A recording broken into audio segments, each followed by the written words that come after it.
केशव नगर राज्य के एक छोटे से गांव में हरिराम नाम का एक सीधा साधा, मेहनती और ईमानदार किसान अपनी पत्नी के साथ खेत में बैठा हुआ था। देखना, हमारी फसल इस साल बहुत अच्छी होगी। हाँ, क्योंकि मेरी मेहनत के साथ साथ मेरे खेत की जमीन पर तुम्हारी मेहनत का पसीना भी शामिल है अर्चना। हाँ। नहीं, सारे गांव में केवल तुम ही मेहनती और ईमानदार हो। तुम्हारे पास जमीन तो कम है, लेकिन तुम्हारा दिल बहुत बड़ा है। कुछ देर बाद दोनों पति पत्नी घर चले गए।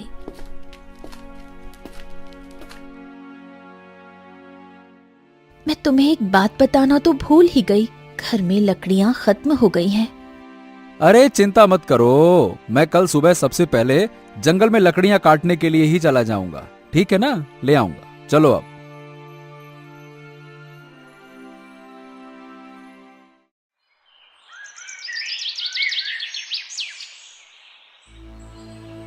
अगली सुबह हरिराम लकड़ियां काटने के लिए जंगल चला गया।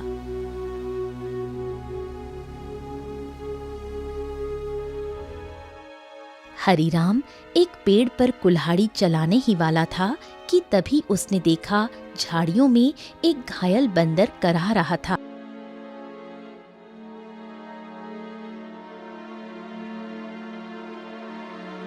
हे भगवान, बाप रे, इस बंदर को तो लगता है किसी ने बुरी तरह से घायल कर दिया है। जरूर किसी जंगली जानवर ने इसके ऊपर हमला किया होगा। बताओ भला, बेचारे का हाथ खून से भरा हुआ है। ओहो हो।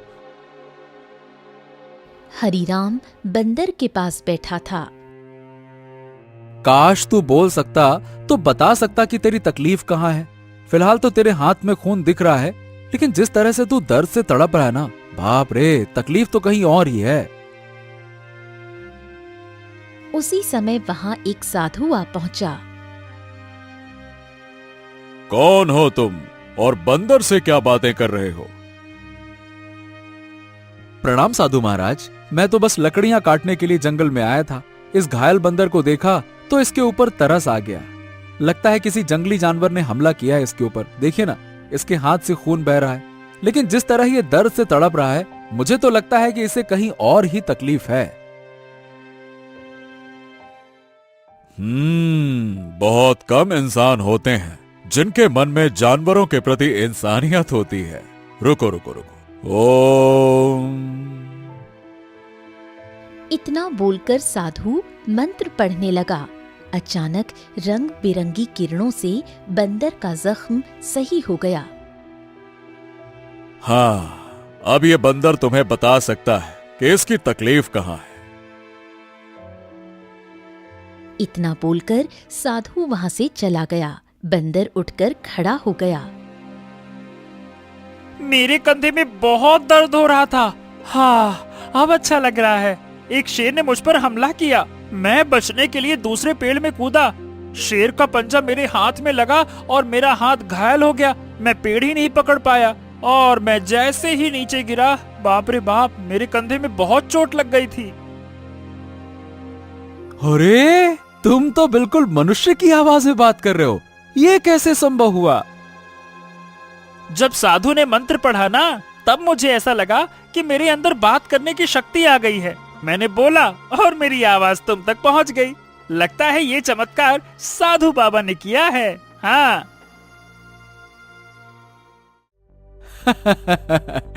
अच्छा ये बताओ, तुम मेरे घर पे चलोगे?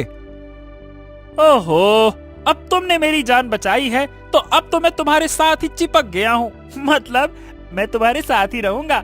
और क्योंकि मैं इंसानों की तरह बात करने लगा हूँ, तो मैं बंदरों से अब तो अलग हो गया हूँ ना। क्या करूंगा उन बंदरों के साथ रहकर? अब तुमसे बातें करूंगा जी भर के। चलो, तुम मेरा कोई अलग नाम भी रख सकते हो। बताओ बताओ, मेरा क्या नाम रखोगे? बड़े मजे की बातें करते हो तुम। चलो ठीक है, मैं तुम्हें आज से गोलू कह के पुकारूंगा। क्यों, कैसा नाम है? अच्छा नाम है ना? हाँ, अच्छा नाम है। चलो चलो चलो चलो, घर चलते हैं।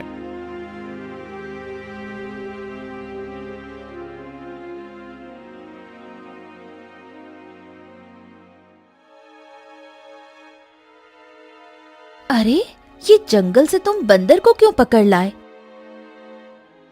हरीराम पूरी घटना अर्चना को बताने लगा। क्या क्या वास्तव में बंदर बात कर सकता है? अरे तुम स्वयं पूछ लो। क्या नाम है तुम्हारा? मेरा नाम गोलू है। हरीराम ने मेरी जान बचाई है और अब मैं उसका साथी हूँ। साथी क्या, अब तो मैं तुम्हारे परिवार का हिस्सा हूँ। हाँ। अर्चना आश्चर्य में पड़ गई। समय बीतने लगा। गोलू की मौजूदगी घर में नई जान ले आई थी। धीरे धीरे गोलू अर्चना के काम में हाथ बटाने लगा। गोलू अब हरीराम का सच्चा साथी बन चुका था। एक दिन गोलू हरीराम से बोला, हरीराम, अब मैं भी तुम्हारे साथ खेत में चलूंगा। क्या करूंगा घर में बैठे बैठे, मुझे भी चलना है। अरे गोलू, खेत का काम आसान नहीं होता, बहुत मेहनत लगती है। क्या करोगे तुम वहाँ पे? अरे क्या करूंगा क्या, मैं भी तुम्हारे साथ मेहनत करूंगा। और क्या मुझे कम मेहनती समझा है क्या?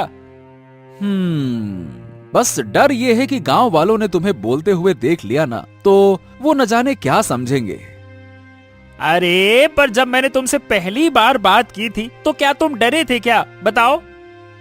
देखो गोलू, मैं दुनिया को जानता हूँ। हर कोई मेरे जैसा नहीं होता है जो तुम्हें समझ सके। ओहो, मुझे दुनिया से क्या है लेना देना, मुझे तो तुम्हारे संग है रहना। मेरा मतलब ये है कि मुझे बस तुमसे मतलब है, क्योंकि मैं तुम्हारा साथी हूँ। हाँ। हरीराम मुस्कुराया और अगले दिन गोलू को साथ लेकर खेत चला गया। कुछ ही दिनों में गोलू ने खेती की हर बात सीख ली। अब वो हरीराम का सच्चा मददगार बन गया था।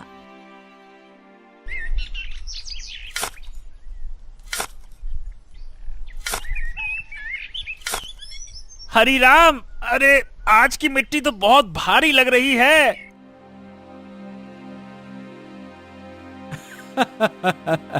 गोलू, अब तो तू पक्का किसान बन गया है। मिट्टी का भी फर्क समझने लगा है। गोलू की बात अब गांव में फैलने लगी थी और ये बात आखिरकार पहुंची जमींदार चौधरी के कानों तक।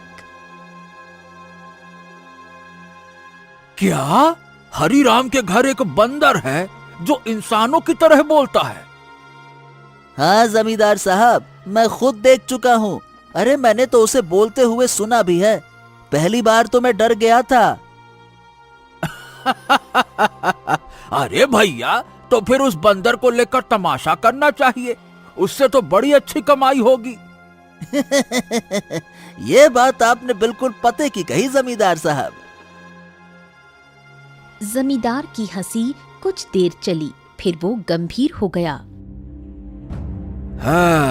इस हरीराम की जमीन पर मेरी नजर बहुत समय से है। बाकी सब तो मेरे कर्जदार बन चुके हैं, पर ये ससुरा हरीराम ये कभी झुका ही नहीं। उसकी जमीन बहुत उपजाऊ है जमींदार, बंजर में भी फसल उग जाती है। अरे इसमें मिट्टी का कोई खेल नहीं है भीमा। उसकी किस्मत और सितारे बुलंद है, पर जिस दिन वो सितारे गिरेंगे ना, उसी दिन ये खेत मेरा होगा और हरीराम मेरे कदमों में होगा। देख लेना तुम।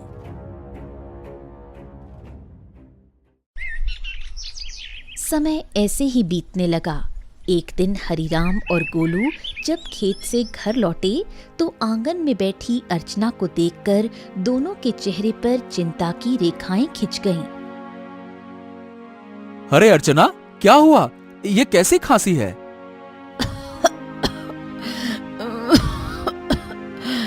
कुछ दिनों से खांसी हो रही है, अब तो दिन ब दिन और भी बढ़ती जा रही है। हरीराम, इसे नजरअंदाज मत करो। किसी अच्छे वैद्य को तुरंत बुलाना चाहिए। हरीराम ने देर न करते हुए गांव के एक अनुभवी वैद्य को बुला लिया।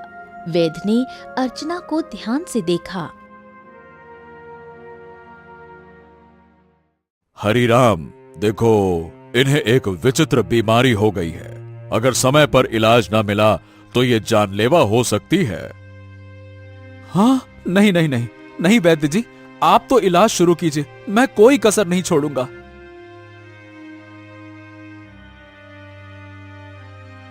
उस दिन से हरिराम का सारा धन अपनी पत्नी के इलाज में लगने लगा। हफ्तों बीतते गए और एक दिन ऐसा आया जब उसकी सारी जमा पूंजी खत्म हो गई। उस दिन हरिराम घर पर अकेला बैठा था।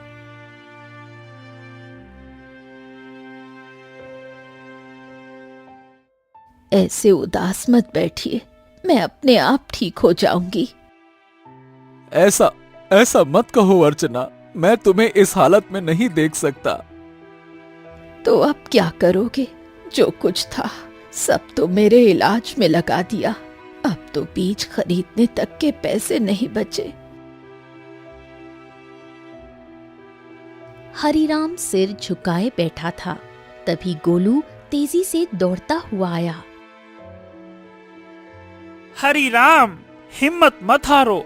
तुम्हारे 2 भाई इस गांव में रहते हैं और तुमसे ज्यादा धनी भी हैं। उनसे मदद क्यों नहीं मांगते हो, हैं? हरिराम को ये बात ठीक लगी। उसी शाम वो गोलू को साथ लेकर अपने बड़े भाई केशव के घर गया।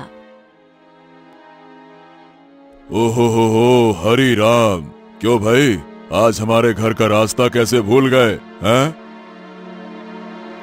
भैया, अर्चना की बीमारी के बारे में तो अब गांव में सब जानते हैं। मैंने जो कुछ कमाया सब इलाज में लग गया। अब कुछ धन की जरूरत है भैया। तुम तो जानते हो मेरी फसल इस बार खराब हुई है। अब खुद मुझे उधारी लेना पड़ रहा है, तो मैं तुम्हें कहां से दूं? हरिराम कुछ नहीं बोला, सिर झुकाकर बाहर निकल आया। अरे वो झूठ बोल रहा था हरिराम, मैंने उसके चेहरे को देखा है, वो देना ही नहीं चाहता था।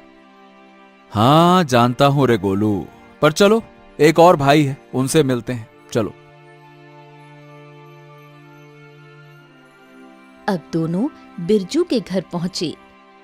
बिरजू ने दरवाजा खोला और हरिराम को देखकर चौंक गया। ओ हरिराम, आज भाई की याद कैसे आ गई? भैया भैया, मेरी पत्नी अर्चना बहुत बीमार है, थोड़ा सा धन चाहिए इलाज के लिए। क्या? अरे बंटवारे में वैसे भी तुझे ज्यादा जमीन मिल गई थी, उसे बेच नहीं देता? मेरे पास धन का पेड़ लगा है क्या जो मांगने चला आया? झूठ मत बोलो भैया, सच तो यह है कि तुमने और केशव भैया ने मेरे हिस्से की जमीन भी दबा ली थी। मुझे 6 बीघा जमीन मिलनी थी, बस 2 बीघा मिली है, 2 बीघा। अरे निकल जा यहाँ से, अगर कर्ज लेना है तो जमींदार के पास जा। मुंह उठा के चले आते, भाग यहाँ से।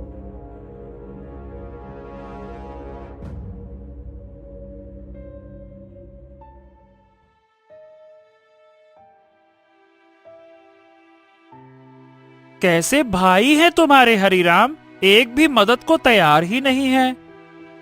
हाँ, इस दुनिया में इंसान ऐसे ही होते हैं, मतलबी, अपना पराया कुछ नहीं देखते। तो अब क्या करोगे? क्या जमींदार के पास जाओगे? हाँ, मजबूरी है गोलू, मैं नहीं जाना चाहता था, इसीलिए तुम्हारे कहने पे भाइयों के पास गया। अब तुम ही बताओ, मेरे पास और क्या रास्ता बचा है, बताओ।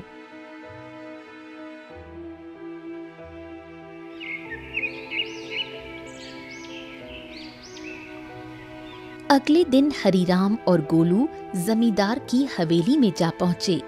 उम्मीद उसे कम थी, मगर अपनी पत्नी की खातिर उसने खुद को झुका दिया था।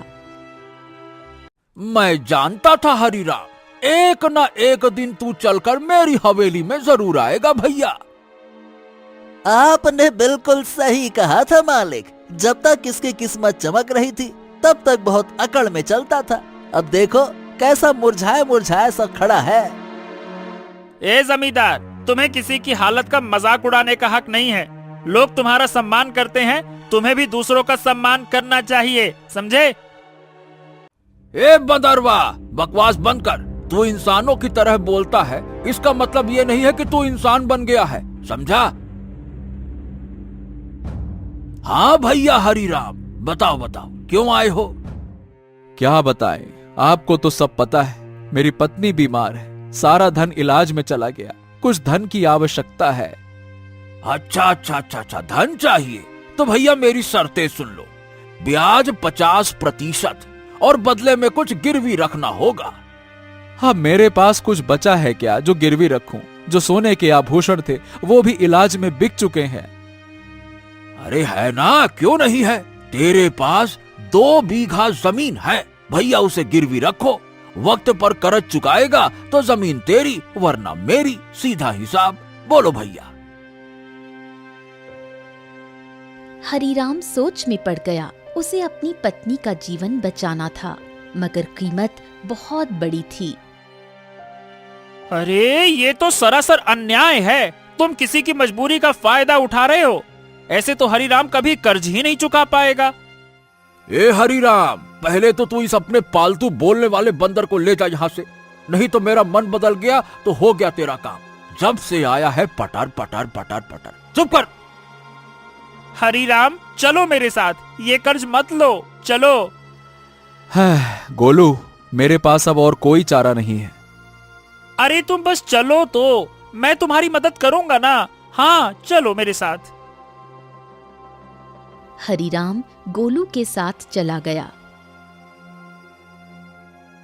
हवेली के भीतर जमींदार और भीमा गुस्से से खौल रहे थे।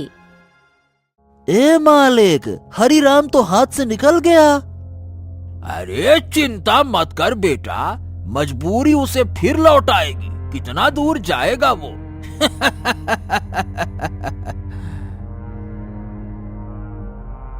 हरीराम गोलू के साथ घर पर आ पहुंचा और गोलू तुरंत वहां से चला गया। शाम तक गोलू लौटकर नहीं आया। हरीराम और अर्चना की चिंता बढ़ने लगी। गोलू अब तक क्यों नहीं आया? कहीं जमींदार ने उसे कुछ कर तो नहीं दिया? अरे पता नहीं कहां गया। मेरा मन भी बड़ा बेचैन है। रात बीत गई। सुबह सूरज की किरणों के साथ ही गोलू वहां पहुंचा, हाथ में एक चमकती जड़ी बूटी के साथ। अरे गोलू, तू कहां था? हमें लगा कहीं तुझे कुछ हो तो नहीं गया।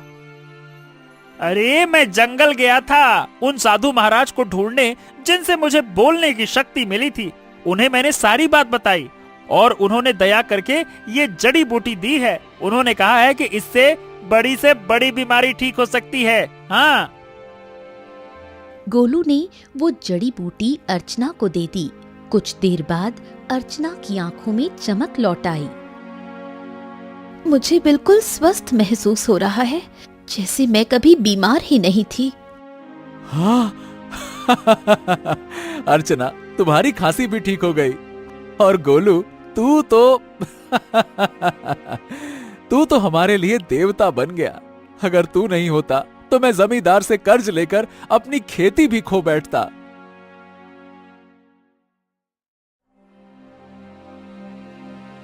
हाँ, अब मेरी पत्नी तो ठीक है, लेकिन खेत में बीज डालने के पैसे तक नहीं बचे। मैं जानता था कि अर्चना के ठीक होने के बाद तुम्हें बीज की जरूरत पड़ेगी, इसीलिए मैं साधु महाराज से बीज भी लेकर आया हूँ। हाँ, ये देखो। क्या बीज? हाँ, उन्होंने ये चमत्कारी बीज दिए हैं। अब देखो, अगर तुम इन्हें अपने खेत में बो दोगे तो ऐसी फसल उगेगी जो पूरे राज्य में किसी ने नहीं उगाई होगी, और सबसे पहले तुम्हारी फसल ही तैयार होगी। हाँ, मजा आ गया ना? इतनी जल्दी? हाँ, लेकिन एक शर्त भी दी है साधु महाराज ने। जब तुम्हारा समय अच्छा हो जाए तब तुम उन लोगों की मदद करना जो जमींदार के कर्ज में दबे हुए हैं। अरे मित्र गोलू, गोलू गोलू गोलू, तू मेरा सच्चा साथी निकला। हम दोनों मिलकर अच्छे से खेत में फसल बोएंगे। चल मेरे भाई।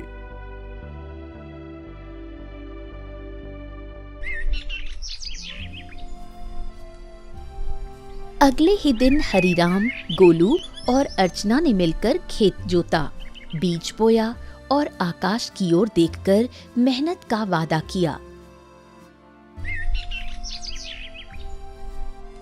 कुछ ही दिनों में हरीराम के खेत में ऐसी फसल लहराई जैसे किसी ने पहले कभी नहीं देखी थी। गांव वाले चकित रह गए। अरे देखो रे देखो, हरिराम के खेत में तो जैसे सोने जैसी फसल लहरा रही है। हाँ हाँ हाँ हाँ हाँ। हाँ, हमारी फसल तो अभी जामी भी नहीं है और इसकी तो फसल भी तैयार हो गई। और उसकी बीवी अर्चना, जो कि महीनों बीमार रही, अब रोज खेत में काम करती है। भैया, ये तो कोई चमत्कार ही लगता है।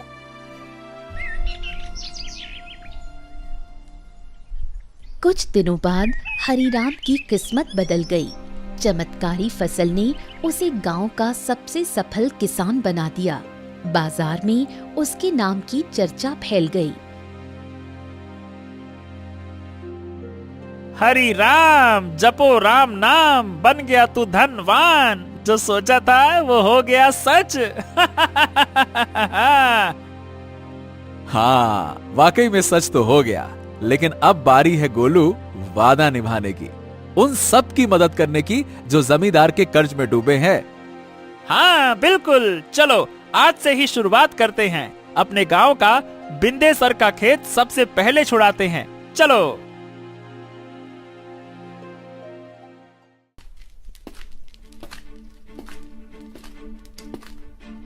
हरीराम और गोलू ने अपना मुनाफा इकट्ठा किया और एक एक कर गांव वालों का कर्ज चुकाने लगे। बिंदेसर, भोलू, रज्जो सभी ने अपनी जमीन वापस पा ली।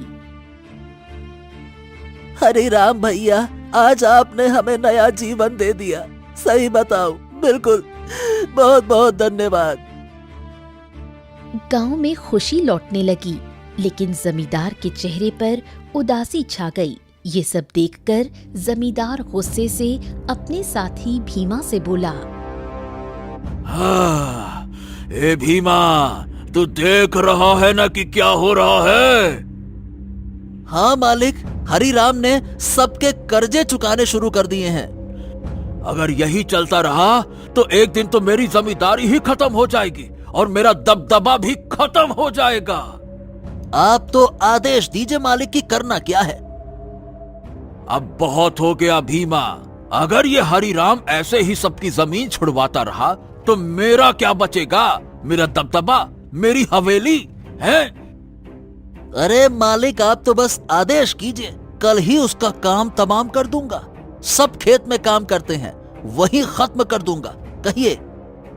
खून जमीन पर गिरे ऐसा मारना साले को, ताकि सबके दिल में डर उतर जाए। जा, हरिराम को मिटा दे, जा।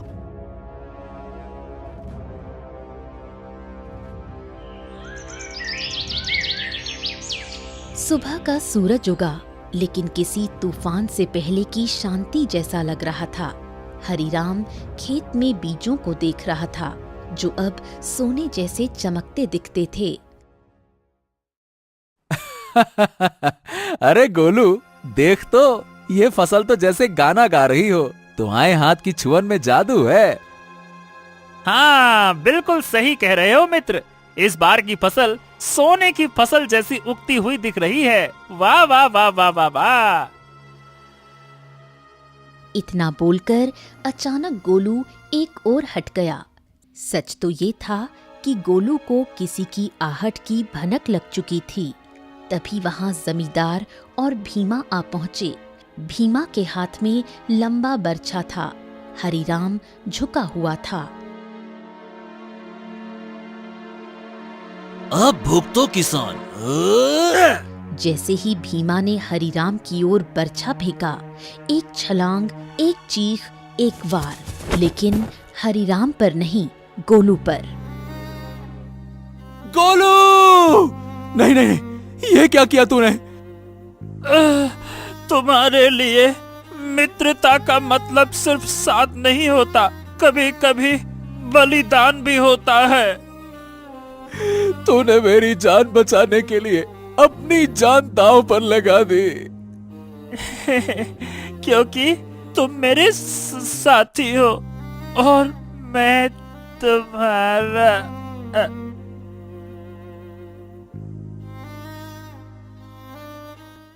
जमींदार और भीमा अविश्वास भरी नजरों से घायल गोलू को देखने लगे। भीमा जमींदार की ओर देखकर बोला, अरे ये क्या जमींदार, इस मूर्ख बंदर ने तो हरिराम के ऊपर लगने वाला वार अपने ऊपर ले लिया। हाँ, तुमने सही कहा, लेकिन मैं फिर भी हरिराम को जीवित नहीं छोड़ूंगा। इतना बोलकर जमींदार गोलू की ओर देखकर क्रोधित अवस्था में बोला, अरे तू मूर्ख का मूर्ख बंदर ही रहा। अरे तू इंसानों की तरह बोल सकता था और इंसानों की तरह रहने लगा था, लेकिन तू इंसानों की तरह चतुराई नहीं सीख सका। तुझे क्या जरूरत थी अपने ऊपर वार लेने की? क्या आवश्यकता थी बलिदान देने की? मूर्ख बंदर कहीं का, तूने मेरे सारे किए कराए पर पानी फेर दिया। लेकिन तुझे क्या लगता है कि मैं हरिराम को जीवित छोड़ दूंगा? नहीं, मैं हरिराम को जीवित बिल्कुल नहीं छोड़ूंगा, क्योंकि उसकी वजह से ही मेरा गांव में दबदबा समाप्त हुआ है। तेरा ये बलिदान बेकार जाएगा रे मूर्ख बंदर, रुक जा। गोलू के होठों पर एक हल्की मुस्कान अब भी जिंदा थी। गोलू ने अपने मित्र हरिराम को मुस्कुराते हुए देखते हुए ही दम तोड़ दिया। तभी वहां वही साधु प्रकट हो गया जिसने गोलू को बोलने की शक्ति दी थी और जिसने गोलू को हरिराम की पत्नी को बीमारी से बचाने के लिए जड़ी बूटी और जादुई बीज दिए थे। साधु क्रोधित अवस्था में जमींदार और भीमा की तरफ देखकर बोला, जिसने निर्दोष की जान ली, उसका पाप अब उससे बदला मांगेगा। जमींदार और भीमा, तुम दोनों ने बहुत बड़ा पाप किया है। तुम्हें इस संसार में खुलेआम रहने का कोई अधिकार नहीं है। तुम दोनों समाज के लिए खतरा हो। रुक जाओ। इतना बोलकर साधु की क्रोधित आंखों से रंग बिरंगी किरणें निकलकर भीमा और जमींदार के शरीर पर पड़ने लगी और अगले ही पल उनके शरीर में आग लग गई। कुछ ही देर में वो दोनों जलकर राख हो गए। गांव वाले इकट्ठा हो गए। साधु हरिराम की ओर देखकर बोला, हाँ, तुम्हारा और गोलू का साथ यहीं तक लिखा था हरिराम।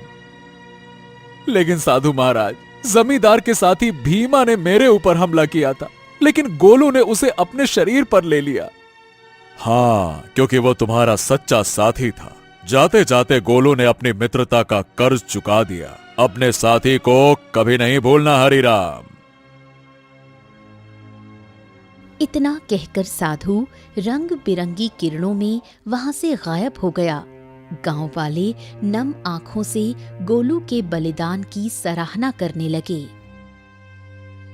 अरे ये कोई साधारण बंदर नहीं था भैया, देवता था, देवता, हरिराम का सच्चा साथी। हाँ भैया, इसने अपनी जान दे दी और हम सबको बचा लिया। बहुत अच्छा बंदर था। कुछ दिनों बाद हरिराम ने नम आंखों से गोलू की याद में उसी खेत में एक पौधा लगाया जो आगे जाकर बना साथी वृक्ष। गोलू, तेरे बिना सब अधूरा लगेगा, लेकिन तू मिटा नहीं। तू हर उस फसल में है जो इस धरती से उगेगी। कभी कभी सच्चा साथी इंसान नहीं होता, वो एक जानवर हो सकता है जो बिना शर्त प्रेम करे, रक्षा करे और अगर जरूरत पड़े तो जीवन भी दे दे।